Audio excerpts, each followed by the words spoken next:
This is Sab, and you're watching VVIP, and we have special guest today, all the way in Dubai, Phil. So, welcome, Phil, to Dubai. How you feel about it? Feel great. This is awesome being here. Thank you. Okay. Can you please introduce yourself? Yes, I'm Phil Heath, a 7-time Mr. Olympia. So, how you feel about 7 times, Smith? Oh, being 7-time Mr. Olympia is an incredible accomplishment.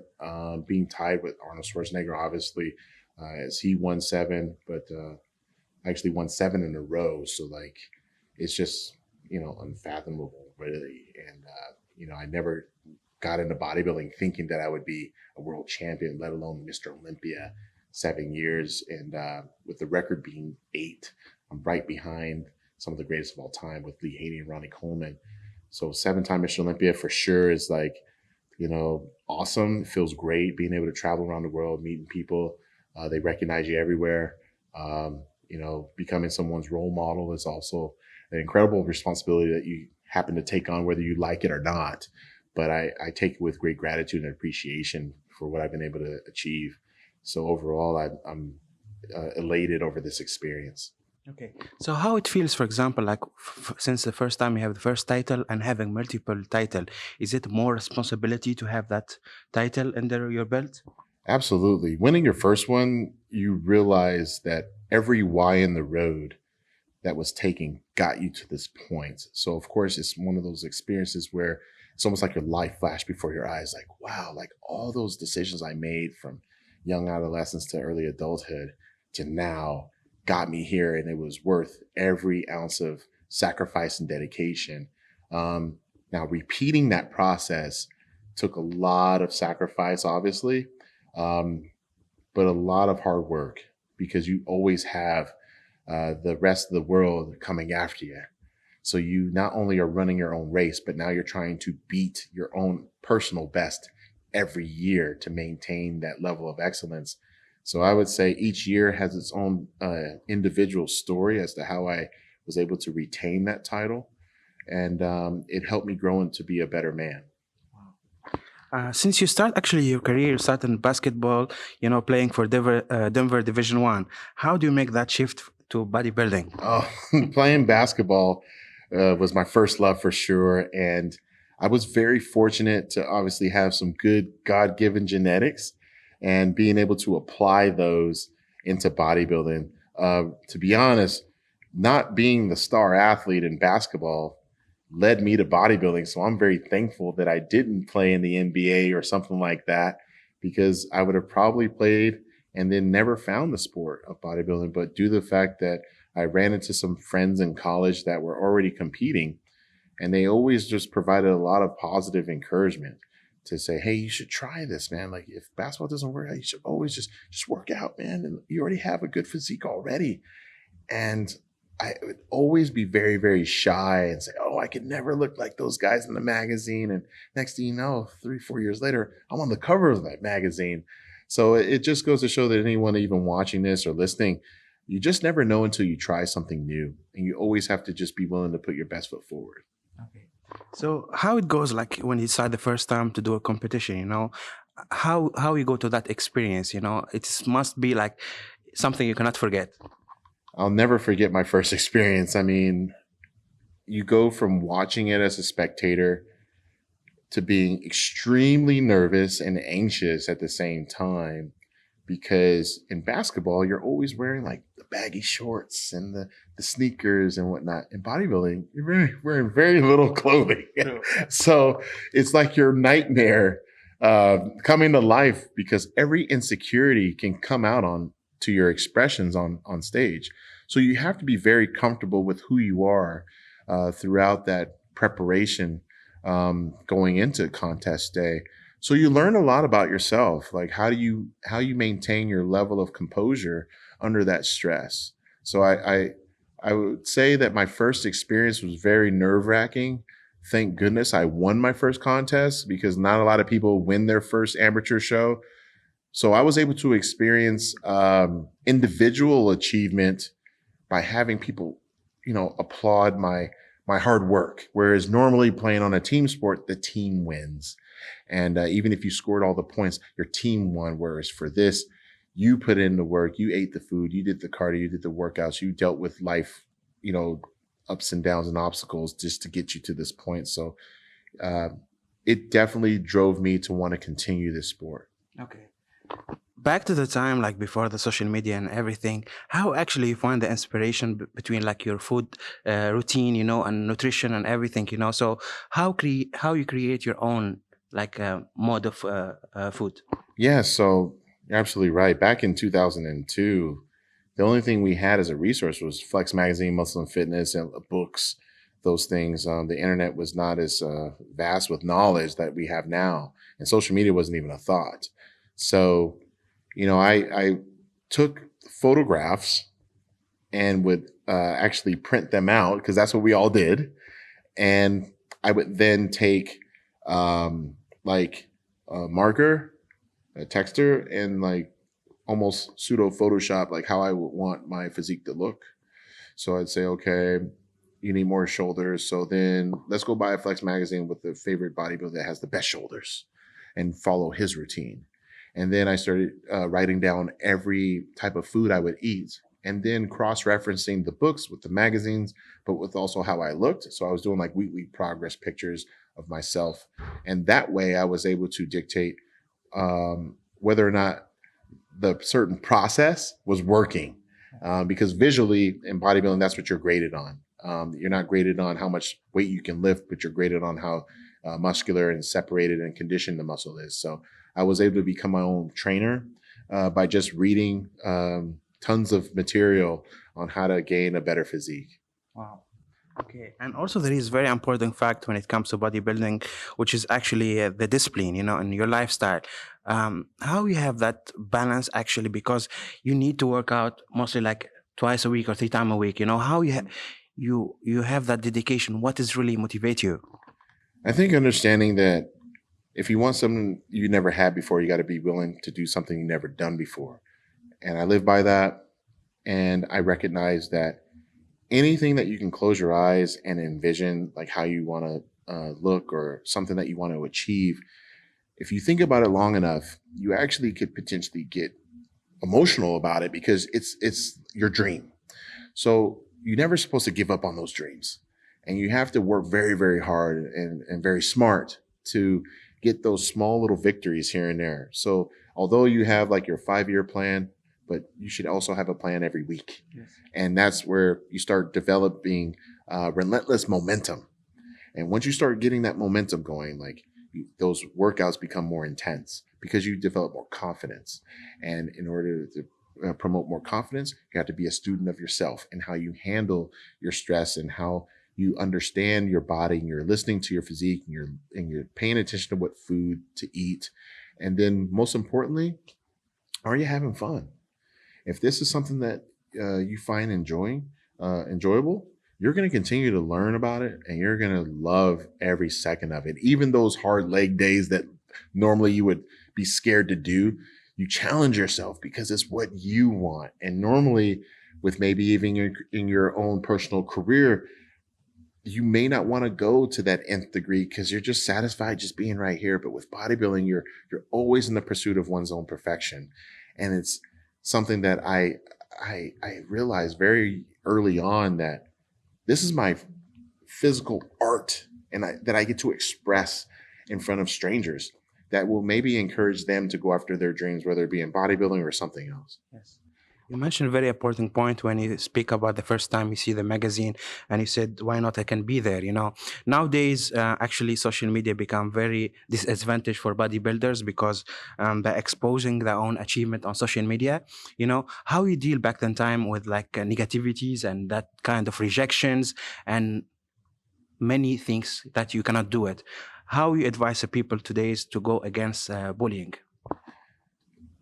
Absolutely. Right now, I agree. Like with back in the day, it was very easy to kind of put your blinders on and just stay focused.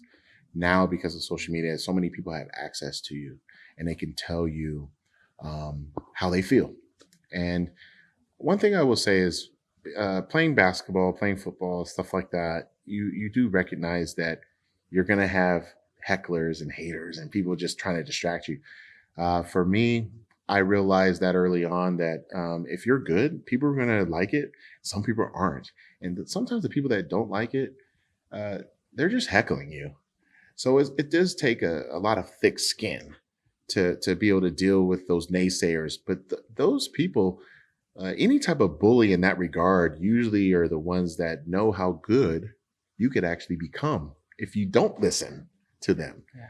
Because that's why they're pulling you down, because they've already given up on their dreams and they see potential in you. So if they can get into your mind, misery loves company. Yeah. So for me, I recognized that right along. I was like, oh, he's just talking this crap because he wants me to be like him. He wants me to be a loser. I'm a winner. So I'm going to continue to strive for my own personal level of excellence. He's going to have to now just watch me do me. I'm going to run my own race and I'm going to enjoy it. And I'm going to smile as I pass him by. So for anyone that is dealing with those things nowadays with social media, you can always turn it off. You don't have to share everything. You can go private, but just know that like you're going to receive love, hate. You're going to get some negativity. It could be from your parents. It could be from your best friends. Just know that if you're going after your dreams, your aspirations with good intentions, you're living your life. You live your life, because at the end of this life, do you really want to say, well, I did everything just to please these people? Because I guarantee you, they're not doing the same for you. They're living their life. So just run your own race the best way you can, have good intentions, stay positive through all the nonsense. And just remember, like, if you want to be great, it comes at a price where people are going to misunderstand you. They're going to pick at you. But that's just a reminder of the opportunity that is on the other side if you just stay focused. You seems too much excited about actually traveling and connecting with people to your art. How that things actually add value to you, going to like different country, different area, meet people actually how they feel about bodybuilding, because actually you are holding the global ambassador for bodybuilding, how this affect you in your life. It affected me in a larger scale than what I probably let on. But I can say now, I'm just excited. I'm just very thankful for being in this role where I can become someone's role model. I can actually connect with people, not just on social media, but I get an opportunity to travel to their country because, let's face it, a lot of people may not have the resources to fly to America or let alone watch me compete at the Mr. Olympia. So when I can go into their own backyard, into their hometown and meet them at an expo, I love to shake their hand. I love to be able to take the pictures with them because I can only imagine when I was a kid, we didn't have social media. So if I were to see an athlete or celebrity, just to touch them would have been like the greatest thing. An autograph would have been the greatest thing. And now I get to do that. So I just think it's an incredible opportunity to meet people, to travel millions of miles. I've been able to do that. And I'll be honest, like the jet lag is real, but it's worth it because I understand that at one point in time, I also was an amateur bodybuilder I waited 4 hours in 2004 to meet 8-time Mr. Olympia, Ronnie Coleman. I waited for 4 hours. So I understand to be in a queue for that long and to be nervous and your palms are sweating. You're like, oh my God, there he is. I just want to meet him. I just want to touch him. I just want to buy a photograph that I can have him autographed so I can show it off to my friends. So I understand that. And it's sometimes you have to remind yourself where you came from. So then when you're in that position, you do not what I call Hollywood a fan.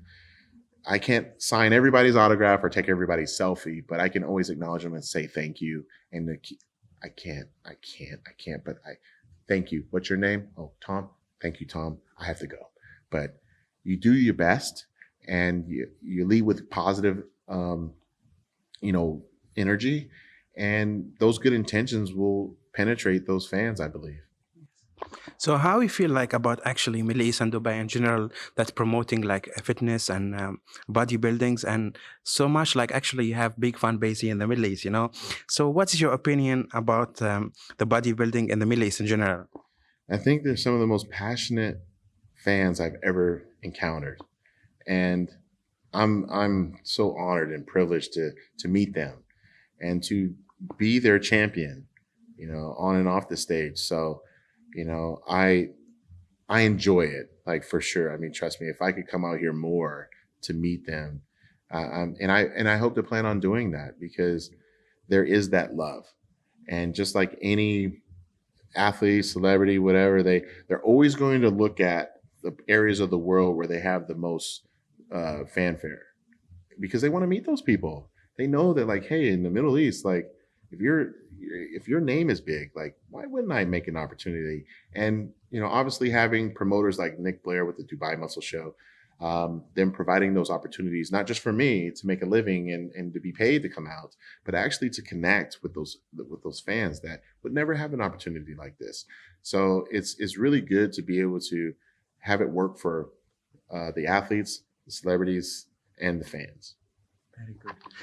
Normally, like when you work out, for example, in the gyms, what is your like motivation source? Like, do you listen music? Like, I want to hear from your point how you keep yourself motivated every day, because I'm sure you pass a lot of muscle pain and that kind of experience. Yes. There is something that actually you go through to motivate yourself.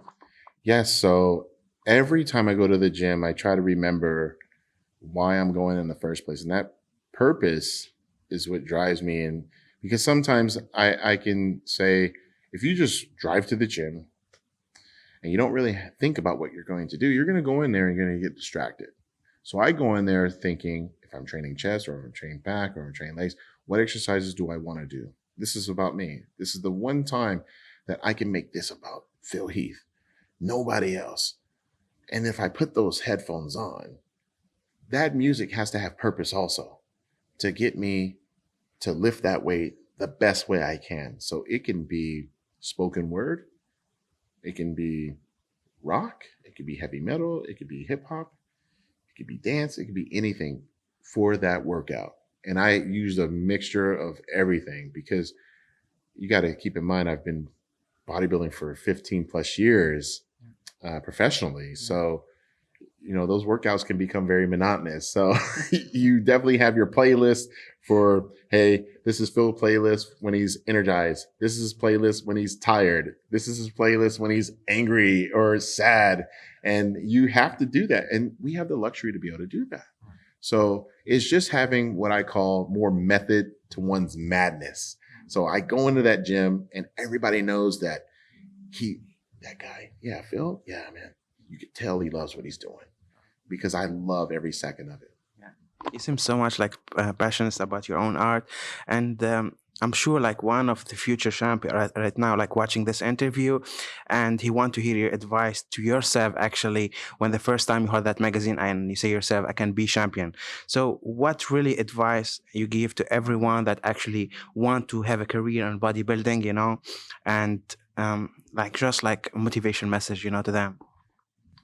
Well, you got to train hard, you got to train smart, and overall, you got to have fun. If you're not having fun, this is going to be a chore. And we don't like chores. We like something that we want to do for ourselves.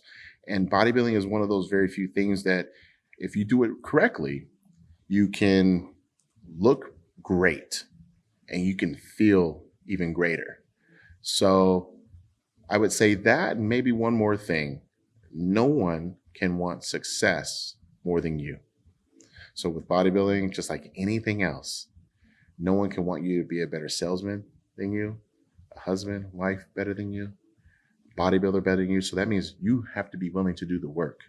And you can't always rely on someone else to do it for you. If we worked out together and you're trying to lift and I happen to spot you, but yet I'm lifting all the weight, you're not getting the benefit. Mm-hmm. So at some point in time, you have to decide, you know what, I should be lifting this weight. I can't have Phil always with me, pushing me every day and me not doing my part. So make sure you give a damn about your own success every single day and be willing to do that when no one's around. And I guarantee you're going to surprise yourself just how great you can be. Phil, you see, like recently there is many negativity on term of like some people entering to the industry and try to take medicine and try to accelerate the process in negative way that actually harm, and there is many cases people passed away. You know, so what is your opinion on people are rushing to have that quick result instead of like go to the whole process Right. and helping the body on long term. I think everybody needs to understand that it's, you know, although it's a marathon, you have to run that race smart. And you have to also understand that rushing that process, did Picasso rush his process? Michelangelo rush that process? If they rushed, it would not be a masterpiece. So you miss that. Bruce Lee, like all those people like that, even for me, I admire. This is an art. Art takes time. Art takes precision. It takes patience. So when you try to rush those things, it's not as beautiful. And you actually, in bodybuilding, tend to have it not be a true form of artistic expression. Because you think, oh, well, if I take this, if I do this, I'll get like this. But what if that doesn't work? Well, I'll just do more. Well, now it's not art. It's obsession. And that's not how it is supposed to look.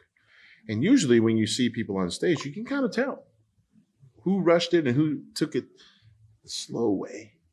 And, for me, fast food never tastes good as a home-cooked meal. Home-cooked meal took time. The reason why a home-cooked meal always tastes better, like mom's cooking always tastes good, it's because they made it with love and passion and precision and understanding. Bodybuilding is the same way. When you have it with love and passion and you understand everything, it's not fast food. And you promote a physique that over a course of time, you will be proud of the transformation each and every year. But if you want that too soon, we've seen in history that they never became a Mr. Olympia.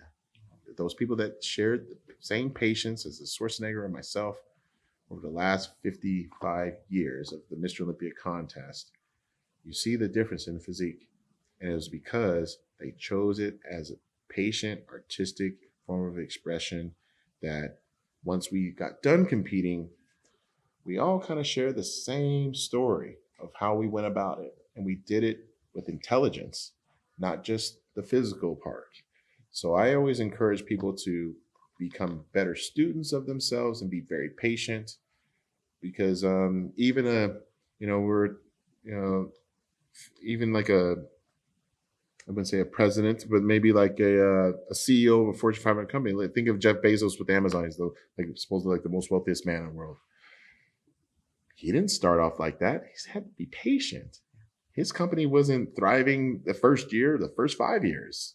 It took him time to get to a point where he was probably comfortable in knowing like, wow, I actually have an opportunity to really be a success. Yeah.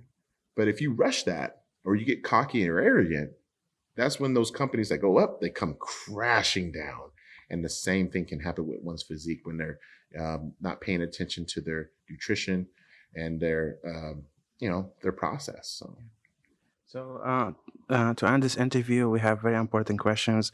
How important for you, Phil, between the physical health and the mental health, in this careers?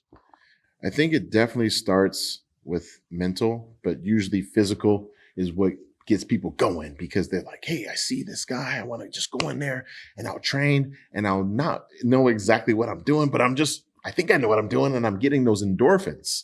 So I start feeling something. I start feeling awesome, but I'm not getting results. So now I have to think, why am I not getting those results? And that's when the process of transformation begins. It's because now you start really thinking as to why you're doing everything. Why do I drink this coffee? Why do I drink this water? Why do I eat this? How can I eat when I'm traveling around the world and still be healthy? So thank you so much. It's very interesting and energizing interview. Thank you. And we wish to see you again here in Dubai. Thank you so Absolutely. much.